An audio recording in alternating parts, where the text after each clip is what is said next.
Well, this is a quick review of the Darche Xtender tent, 2.5 metre. That's how wide it is. I think there's a 2 metre version, which maybe with hindsight would have been a better one for me, because I've got a roof awnings on my Jeep, which is 2 metres wide.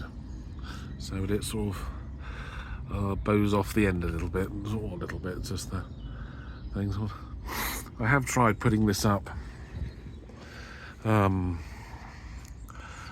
without attaching it to an awning like this, and found it pretty difficult to put up on my own, a single person. Maybe with 2 people, so it would be a lot easier, but without the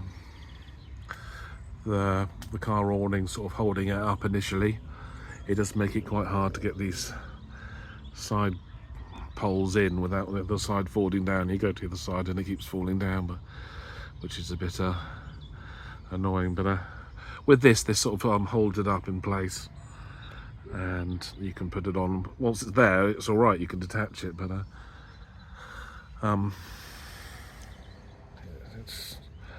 it's all right, really. It's quite a large tent for the size. It's only single layer, so you get a lot of space really for inside your tent. There's not much going on. There's a little hole there to let power through, and sort of clips that go along here that would allow you to connect your light to. I've just got a little night light there.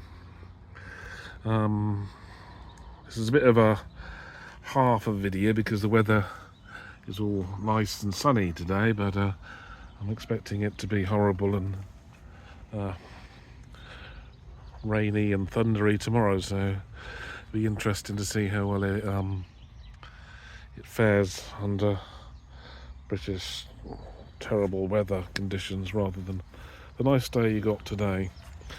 It goes up reasonably well. It uses these poles that it extend up to hold its structure, which are sort of dependent on this position here. They do need quite a lot of sort of tweaking to get things right, and that to be sitting in the right position. And it sort of droops at this corner here, which I've tried adjusting things. It doesn't seem to get into place particularly well. That's about as tight as it will go, but I have to see how it goes when things get wet. It's also it comes with this awning cover, which can be folded over to the front of the tent and used as a sort of a built-in awning. This one came with 2, so it's got this one here that's folded back. That acts as like a secondary rain cover or sun cover, depending on the type of weather. Let's see how well that works tomorrow when there's a downpour. And I've also got a second one. I don't know if they normally come with 2, but you could zip the second. You could have this one looped over here as one, and the second one as a sort of independent awning. It also comes with this sort of attachment zip that sort of links it to the car awning, which is quite handy, so for when you're putting it up. Maybe it's designed for more summer weathers in Australia. I think this principally is purchased, so it's got more ventilation with these gauze windows rather than the plastic ones you tend to see in the UK, which are good for ventilation, but I'll have to seal those up when things get a bit wetter. It's got this can unzip this sort of angled out section, which is for here, it sort of allows ventilation to go in there, or you can zip it completely tightly shut, or roll it all the way up to the top.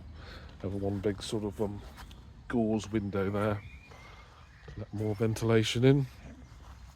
As I say, it seems a bit droopy, this corner here. I can't seem to get that sort of tight and taut. Let's keep adjusting things. There's quite a lot of guy ropes as well in places to keep it the structure, but it's not too badly up at the moment. It's just whether, if it does get a bit windy, how it fares in sort of less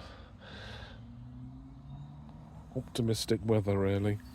The other issue I have, it does got, well, two things really. It's got these little ventilation spaces here, so it's supposed to reduce condensation if everything else is closed. They could do with a little sort of thing to sort of keep them open. There's nothing, they're either sealed shut or they're just barely open at all, which is a bit limp. The other thing is you can sort of make it more taut, but it will just lift itself completely off the ground then, this corner going up there, if you lift it too high. So getting this in the right position for the rest of the tent and it not lifting off the ground is a bit of a fudge, really. You can see it over there, it's pretty well off the ground there. Overall though, it's a good sized tent, which is you can carry by hand, and it's quite compact, and you get a good size interior which you can walk into, which is what I was after. At least walk in partially, which is what I want out of a tent. It's just how well it survives inclement weather that's coming, which we'll have to see in the next part of the video. All looks good at the moment. Also, it comes a nice sturdy ground sheet. Good, that's one good thing we noticed here. It's quite a nice sturdy one. I hope that can handle the wet. Anyway, we'll see how it goes tomorrow.